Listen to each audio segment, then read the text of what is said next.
हाय दोस्तों, मैं हूं भूदेव और आज हम बात करेंगे एसबीआई बैंक के बारे में।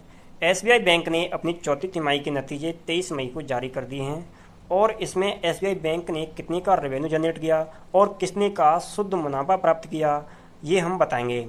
और इसकी हम सालाना आधार की जो तिमाही है उससे इसकी तुलना करेंगे और जानेंगे इसका स्टॉक प्राइस क्या बढ़ सकेगा या गिरेगा। तो शुक्रवार के दिन एसबीआई बैंक का जो शेयर है वो 1.44% की तेज़ी के साथ 800 रुपये पर बंद हुआ।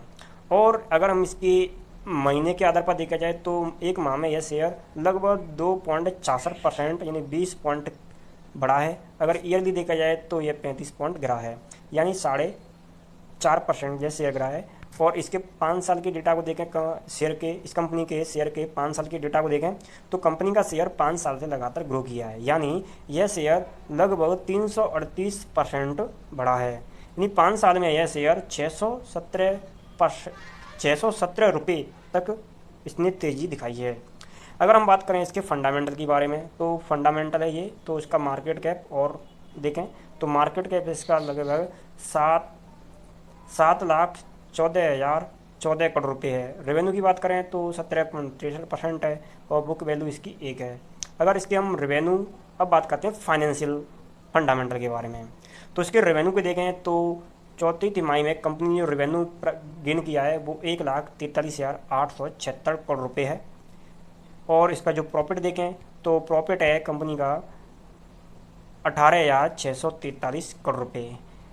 अगर हम इसकी कंपेयर करें सालाना आधार की तिमाही से तो इसका जो प्रॉफिट है वो कम हुआ है, क्योंकि पिछले साल की जो समान तिमाही थी तो उसमें कंपनी ने 20,698 करोड़ रुपये का प्रॉफिट कमाया था।